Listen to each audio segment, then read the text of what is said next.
और जैसे रूस की राजधानी मॉस्को में खलबली मचा दी। पुतिन ने आरोप लगाया कि यूक्रेन ने ये ड्रोन मॉस्को में मौजूद आम लोगों को निशाना बनाने के लिए भेजे थे। उन्होंने राजधानी मॉस्को की कई इमारतों को नुकसान पहुंचाया। हालांकि रूस ने दावा किया है कि उसमें कई ड्रोन उसने हवा में ही तबाह कर दिए। साथ ही रूस ने यह भी आरोप लगाया कि यूक्रेन ने आतंकी हमला कर उसके लोगों को जान से मारने की कोशिश की और ज़ेलेंस्की ने आतंकी हमले के जरिए रूस को दिलाने की प्लानिंग की, जिसके लिए यूक्रेन ने कई ड्रोन एक साथ रूस के एयर स्पेस में पहुंचे, जिससे मॉस्को में जोरदार धमाके हुए। Атаки на нашу историю, культуру, духовные ценности не прекращаются. रूस के राष्ट्रपति पुतिन ने आरोप लगाया कि ऐसा करके यूक्रेन को दी जंग की आग को और भड़काना चाहता है। उन्होंने दावा किया कि ज़ेलेंस्की ने मॉस्को पर हमला सिर्फ और सिर्फ रूस को उकसाने के इरादे से किया।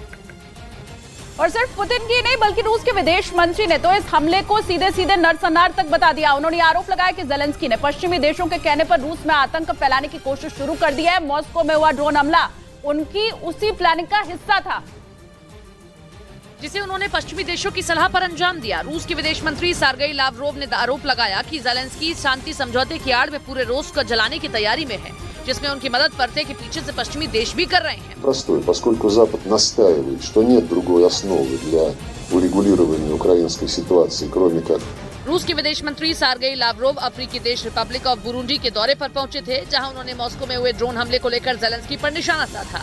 साथ ही ये आरोप भी लगाया कि इसके पीछे पश्चिमी देशों की रूस में आतंकी हमले कराने की बड़ी प्लानिंग है।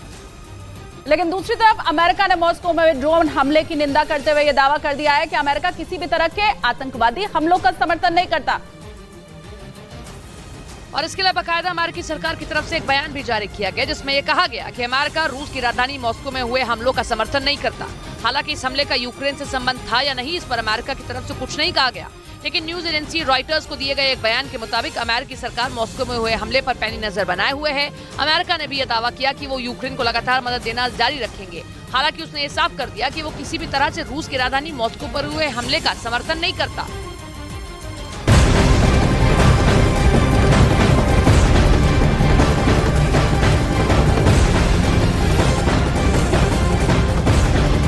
बड़ी खबर इस वक्त की जो मिल रही है वो आपको बताएं, पीएफआई के खिलाफ एनआईए का बड़ा एक्शन सामने आया है। देश भर में 25 जगहों पर एनआईए की छापेमारी चल रही है। आपको बताएं बिहार, कर्नाटक और केरल में इस वक्त छापेमारी हो रही है। अलग अलग ठिकानों के ऊपर जो पीएफआई है वहां पर छापेमारी इस वक्त चल रही है।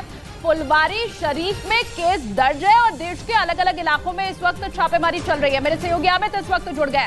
अमित, क्या जानकारी, वो कौन कौन से प्रदेश है, राज्य, जगह जहां अभी छापेमारी चल रही है? देखिए, केरल, कर्नाटक और बिहार में यह छापेमारी चल रही है। 25 जगहों पर यह छापेमारी है। पीएफआई के ओवरग्राउंड वर्कर हैं, उनके यहाँ यह कार्रवाई चल रही है। कुल मिलाकर 2022 में फुलवारी शरीफ का जो मामला था, जहाँ पर फुलवारी शरीफ इलाके में बिहार के कुछ लोग इकट्ठा हुए थे, पीएफआई से जुड़े हुए थे, देश विरोधी साजिश उन्होंने रची थी।